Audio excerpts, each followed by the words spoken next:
KGF chapter 2 यानी KGF 2 को देखने के बाद सबसे पहले वह बात जो सभी लोग सबसे पहले जानना चाहते हैं, क्या KGF 3 भी बनेगी? तो इसका जवाब हाँ में है। फिल्म बनाने वालों ने फिल्म के अगले अध्याय का सूत्र फिल्म के क्लाइमैक्स में दिखा दिया है।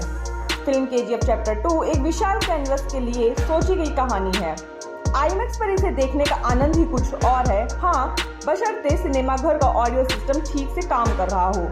सिनेमा दृश्य श्रव्य माध्यम है। अंग्रेजी में ऑडियो विजुअल जो दिख रहा है और जो सुनाई दे रहा है, उसका संतुलन फिल्म KGF चैप्टर 2 में कमाल का साधा गया है।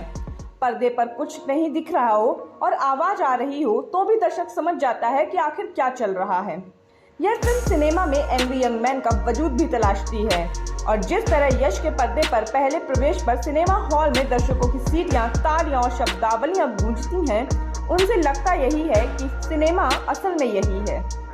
दिस इज यश। सोने की तस्करी, पैसे का खेल फिल्म KGF चैप्टर 2 की कहानी कोलार गोल्ड फील्ड पर कब्जे की कहानी में पिछली फिल्म में ही तब्दील हो चुकी थी। मुंबई से निकला रॉकी अब दुनिया पर राज करना चाहता है। प्रधानमंत्री कार्यालय के प्रतीक्षा कक्ष में वह अपना परिचय देश के CEO के रूप में देता है। सोने के अवैध कारोबार की देश विदेश से कड़ियां जोड़ती ये फिल्म देश की वित्तीय व्यवस्था की उस कमजोर कड़ी पर भी चोट करती है जिसमें गुमनाम लोगों के बैंक खाते खोलकर लोग रातों रात अरबपति बन गए। फिल्म KGF चैप्टर 2 की कहानी सुनाने के लिए इस बार आनंद नहीं है। कहानी उनका बेटा विजेंद्र सुना रहा है। कहानी के किरदार जाने पहचाने हैं। फिल्म अपनी पूर्ववर्ती फिल्म RRR की तरह दिल्ली तक चढ़कर आती है।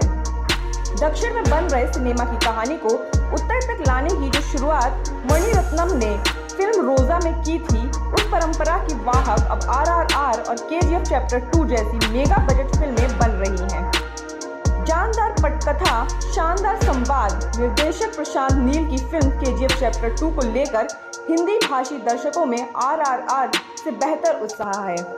फिल्म भी RRR से बेहतर बन पड़ी है। हालांकि RRR और फिल्म KGF चैप्टर 2 दोनों की कम से कम एक कमजोर कड़ी समान है और वह है इनका जरूरत से ज्यादा लंबा खिंचता क्लाइमैक्स। KGF चैप्टर 2 को हिंदी में लिखने वाली टीम ने कमाल का काम किया है। इसके संवाद आपको आखिर तक याद रह जाते हैं। जैसे यहाँ सिर्फ शाश्वत नहीं है, सिर्फ ताज शाश्वत है, या फिर हिम्मत के लिए दो चीजें चाहिए होती हैं, एक पागलपन और दूसरा ईमानदारी। पागलपन हम यहाँ रोज देखते हैं, ये देखो ईमानदारी। फिल्म में एक जगह रॉकी ये भी कहता है कि ये माँ की जिद की कहानी है। लेखक और निर्देशक प्रशांत नील के जुनून से बनी इस फिल्म में सलीम जावेद की लिखावट के सारे फॉर्मूले हैं। ध्यान से देखेंगे तो यश के हाव भाव, उनके पहनावे, उनकी अकड़ और उनके रुआब में आपको कभी दीवार, कभी शोले तो कभी सुहाग के अमिताभ बच्चन का अक्ष नजर आएगा।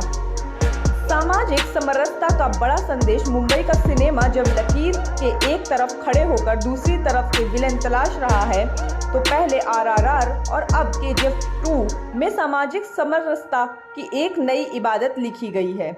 यहाँ मुश्किल में काम आने वाले लोगों के मजहब पर भीम को भी फख्र है और रॉकी को भी। इन दोनों फिल्मों की सफलता का राज भी यही है। इन्हें देखते हुए आपको पास की सीट पर बैठे दर्शक से सतर्क नहीं रहना होता। फिल्म KGF चैप्टर 2 में यश के बाद रवीना टंडन और संजय दत्त दोनों का काम दमदार है।